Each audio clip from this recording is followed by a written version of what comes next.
porque parlamentares vão apresentar hoje um pedido de impeachment contra o presidente Lula. A Luciana Vedolin, que tem mais informações e detalhes agora. Vamos lá, Luciana, você tem detalhes sobre esse pedido de impeachment, é isso?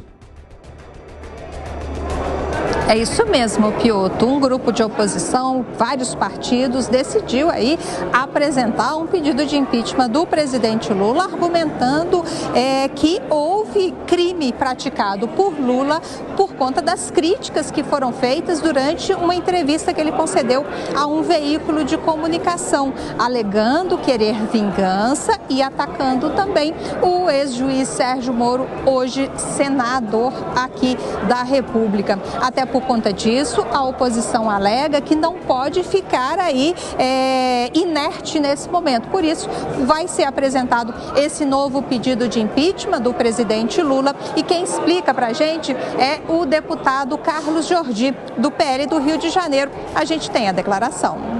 O pedido de impeachment de Lula é assinado por 33 deputados dos mais diversos partidos. Portanto, trata-se de uma peça suprapartidária. Lula tem desgovernado o país, causando um ambiente de ingovernabilidade e causando também uma crise, uma autoimposição de crise que ele insiste reiteradamente em fazer com que ela se aprofunde. A peça é muito bem fundamentada e robusta, pois ela demonstra os diversos crimes que ele cometeu, sobretudo os mais recentes em suas falas, atacando as vítimas, as instituições, demonstrando o seu desejo de vingança contra o senador da República. A sua fala em que manifesta o seu desejo de vendetta contra Moro é um notório crime de ameaça e de desvio de função. E quando ele debocha das instituições, dizendo que aquilo ali seria uma armação de Moro, e debochando também das vítimas, ele também incorre em crime de responsabilidade por quebra de decoro. Nessa entrevista, Lula até disse que não indicaria e não aceitaria a lista tríplice que está sendo formada pelo Ministério Público para a indicação do novo Procurador-Geral da República, porque não gostou da postura do Ministério Público durante o tempo em que esteve preso lá em Curitiba. Vale ressaltar que aqui na Câmara já existem cerca de 6 pedidos de impeachment do presidente e os líderes, da oposição já avisaram que o objetivo agora é pressionar o presidente da Câmara, o deputado Arthur Lira, a dar prosseguimento a esses pedidos. Hoje, na Comissão de Segurança Pública e Combate ao Crime Organizado, foi aprovada uma nota de repúdio pela suposta falta de decoro do presidente Lula em relação à operação da Polícia Federal que prendeu lideranças do PCC. Vale ressaltar que os autores do requerimento alegam que as declarações de Lula significam total desrespeito à Polícia Federal e também às pessoas que foram ameaçadas. Muito obrigado. Está aí a Luciana nos esclarecendo esse novo pedido de impeachment. Bom, mas tudo isso depende de Arthur Lira. Se ele não vir condições para se instalar, ele não abre o processo. O processo, você sabe, uma vez que o presidente da Câmara aceite o pedido de impeachment, o presidente da República é automaticamente afastado por um determinado prazo, aí o processo todo é dado e depois, lá na frente, é que tem a votação pelos parlamentares para decidir pelo afastamento definitivo ou não. Mas depende da primeira aceitação exclusiva, única e exclusivamente do presidente da Câmara. Daí o tamanho que tem de poder o presidente da Câmara no país. Segundo a Constituição, isso é um regramento constitucional. 4h26. Vamos a Brasília agora. A gente continua, na verdade, conversando com Brasília. O Zé Maria Trindade está conosco. Ele está ao lado do vice-presidente da Câmara, o deputado federal Marcos Pereira, que também é presidente nacional do Republicanos. Zé Maria, seja bem-vindo. Boa tarde também ao deputado. Pois não, muito boa tarde, Piotr. Boa tarde a todos. Exatamente. O deputado Marcos Pereira é presidente do Republicanos e vice-presidente daqui da Câmara dos Deputados. Olha, Piotr, hoje é um dia muito cheio aqui no Congresso Nacional. Estão por aqui prefeitos, vereadores e presidentes regionais de partidos políticos e a demanda é muito forte. Hoje o Salão Verde, presidente, está muito cheio aqui o Congresso, né? Está realmente acima da média. Nós estamos vivenciando neste momento a marcha a marcha dos prefeitos e então os prefeitos estão todos aí basicamente do Brasil inteiro. Presidente, o vice-presidente daqui da Câmara dos Deputados tem 2 funções básicas. A primeira, logicamente, substituir o presidente. A segunda são requerimentos e informações. Como está a sua mesa neste momento sobre requerimentos e informações do governo? Olha, Zé Maria, um abraço para o Piotr e todos que estão nos acompanhando aqui pela Jovem Pan News. É uma demanda diária. Eu estava agora, antes de começarmos aqui a nossa entrevista, conversando com você, enquanto aguardávamos a nossa participação, lhe explicando que no início do governo do presidente Bolsonaro, a oposição apresentou nos 2 primeiros meses exatamente uma quantidade muito parecida com que a oposição atual está apresentando de requerimentos de informações em relação ao governo do presidente Lula.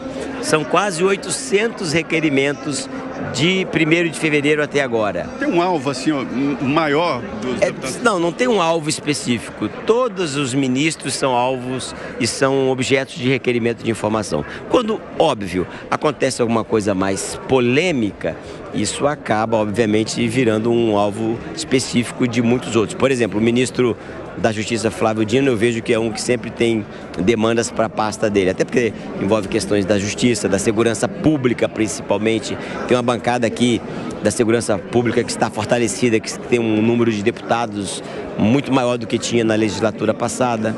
Tem também ministro dos Direitos Humanos. Essas pautas mais ideológicas sempre acabam sobrepondo às demais.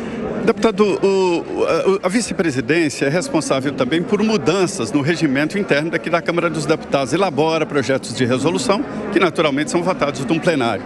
Há uma demanda de mudar o regimento, agilizar, né, evitar o chamado kit obstrução. Ou seja, são as apelações seguidas que acabam atrasando as sessões. Se houver possibilidade de simplificação do regimento ou definir que os partidos não falem, a não ser que seja em nome do bloco, como o senhor acha que deve se proceder essa tentativa de mudar o regimento? Eu vejo com uma certa preocupação, não tenho uma opinião ainda formatada sobre o assunto, mas é importante lembrar, eu vou trazer aqui uma frase que eu vi na época do primeiro mandato do Lula como presidente da República. Alguém disse: nada mais parece com o governo do que a oposição no governo. Quando a oposição era oposição, também houve essa tentativa de flexibilizar, agilizar, como você mencionou, desburocratizar o sistema legislativo, o processo legislativo. E uma das pautas, todas as vezes que fala sobre esse assunto, é diminuir os requerimentos de obstrução. E óbvio que a oposição que hoje está no governo não foi favorável.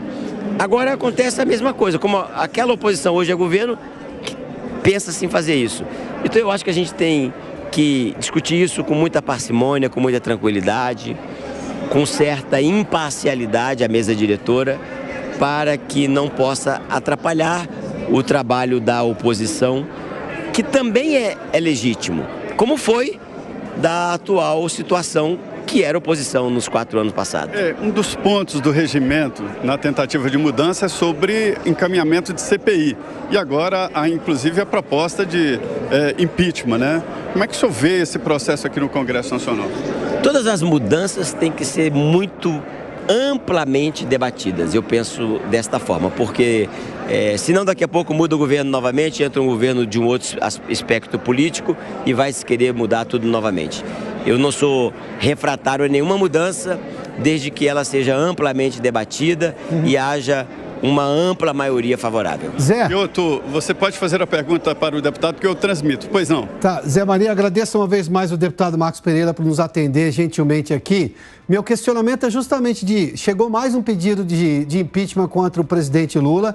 Eu queria saber do deputado, isso é uma prerrogativa do presidente da Casa, ele é vice-presidente da Câmara, se esse assunto é normalmente debatido com ele, além, obviamente, de todos esses pedidos de CPI, como é que vai se processar isso? Porque há um desejo da sociedade de transparência em vários assuntos, seja lá o caso do dia 8, agora recentemente dessa ameaça ao senador Sérgio Moro, seja de uma facção criminosa. Qual exatamente o posicionamento dele? Por gentileza, Zé. Presidente, o Piotr pergunta sobre o processo de impeachment, né? Se há um debate interno na mesa, se o presidente consulta o senhor sobre o encaminhamento que eu disse do processo de impeachment e como seria esse encaminhamento desse pedido de impeachment contra o Lula?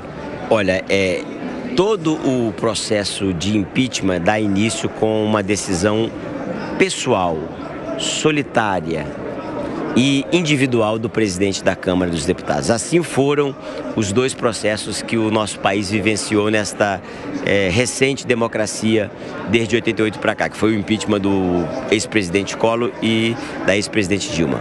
Não há uma consulta, eu acho que não deve haver uma decisão solitária, porque decisões difíceis têm que ser tomadas no alto da sua reflexão. Presidente, eu agradeço muito a sua vinda aqui para falar com a Jovem Pan. Eu sei que sua mesa está lotada. Eu vi a antessala do seu gabinete lotada e o senhor veio aqui falar com os ouvintes da Jovem Pan. Obrigado, presidente. Eu agradeço o convite, estou à disposição para outras oportunidades. É sempre bom falar com vocês e esclarecer temas importantes aqui de interesse do povo brasileiro. Muito obrigado. É isso, Piotr. Obrigado.